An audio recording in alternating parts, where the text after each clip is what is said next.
쾌락과 고통은 연결되어 있습니다. 쾌락을 추구하려 할수록 고통이 따라오고 고통 속에서 쾌락이 느껴지기도 합니다. 중독을 연구하는 스탠퍼드 정신학 교수 애나 렘킨은 우리 뇌에 쾌락 고통 저울이 있다고 합니다. 이 저울은 수평을 맞추려고 하죠. 한쪽에 쾌락이 놓여 저울이 기울면 맞은편에 고통이 자연스럽게 모여듭니다. 마음속에 불안과 답답함이 생기죠. 이에 우리는 더 큰 자극을 추구하고 저울은 다시 쾌락으로 움직입니다. 보상회로가 점점 둔감해집니다. 자극에 내성이 생깁니다. 이제 평범한 기분을 느끼려 해도 자극이 필요해집니다.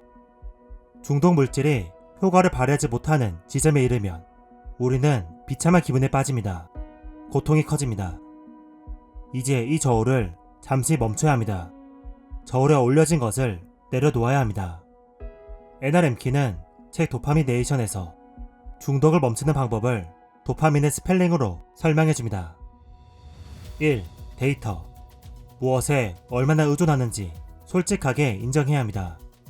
문제가 되는 중독, 과잉 자극은 무엇인가요? 하루에 몇 번, 일주일에 몇 번 빠져드나요? 2. 목적. 그 과잉 자극이 어떤 효과를 주나요? 모든 행동에는 나름의 이유와 혜택이 있습니다. 사람들은 온갖 이유로 고도의 도파민을 분비하는 물질과 행동에 빠집니다. 지루해서, 사람들과 어울리고 싶어서, 분노, 불안, 우울, 고통을 피하려고 등등이 있죠. 중독에 빠져 있다고 나를 한심하게 바라보기보다는 나름의 이유가 있어서 그 자극을 원했다는 것을 받아들이는 것이 중요합니다. 3. 문제. 그 과잉 자극의 문제는 무엇일까요? 중독은 결국 건강 문제, 관계 문제, 재정적 문제를 일으킵니다. 하지만 많은 중독자는 자신의 문제를 제대로 인정하지 않습니다. 과잉 자극 때문에 불안과 초조함을 느끼는 건데 오히려 자신은 그 자극을 할 때 사는 것 같고 편안해진다고 말하죠. 자신이 중독인지 모르는 사람, 무엇이 문제인지 모르는 사람에게 필요한 것이 바로 다음 단계입니다. 4. 절제. 30일간 절제를 해보는 겁니다.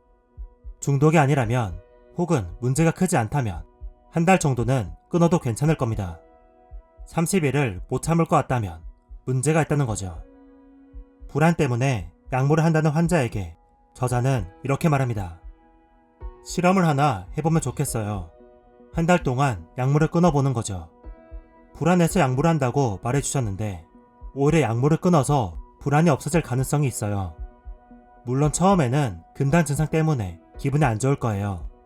하지만 처음 2주를 버틴다면 다음 2주 동안은 기분이 좋아지는 것이 느껴질 거예요. 왜 한 달일까요? 뇌의 보상 경로를 재구성하는데 걸리는 최소 시간이 한 달이라고 저자는 말합니다. 마크 셔킷 실험 심리학자는 알코올 중독자이자 우울 장애를 겪고 있는 환자를 병원에 입원시켜 금주하게 했습니다. 그러자 한 달 뒤 80%가 임상 우울증에서 벗어날 수 있었죠. 고통을 멈추는 가장 좋은 방법은 저울을 시소처럼 왔다 갔다 하는 것이 아니라 쾌락에 담긴 그릇을 비워내는 것입니다. 고통이 사라지면서 균형이 찾아질 겁니다. 5. 마음 챙김. 과잉 자극이 사라지고 나면 우리는 초조해지고 지루해집니다. 이때 다른 자극을 찾아가는 건 하나의 중독을 다른 중독과 바꾸는 일입니다. 우리에게 필요한 건 내 마음을 알아차리고 거리를 두는 것입니다. 그것만으로 마음을 뒤흔들고 있던 불안과 갈망이 잔잔해집니다. 자극에 대한 반응을 선택할 수 있게 됩니다.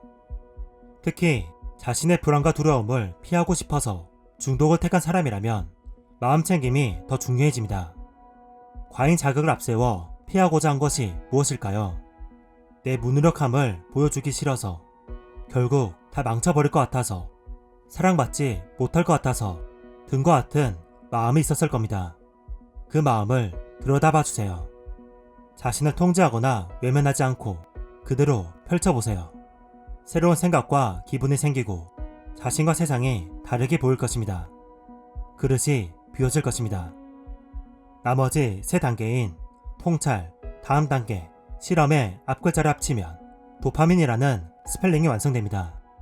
나머지 세 단계는 책에서 만나보세요. 마지막으로 소개하고 싶은 것이 있습니다.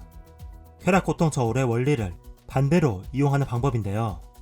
30일간의 절제 기간에 쾌락이 없어 너무 답답할 때 고통을 이용할 수 있습니다. 적당한 고통을 저울에 올리면 저울이 균형을 맞추기 위해 적당한 쾌락을 만들어줍니다. 찬물 목욕이 대표적입니다.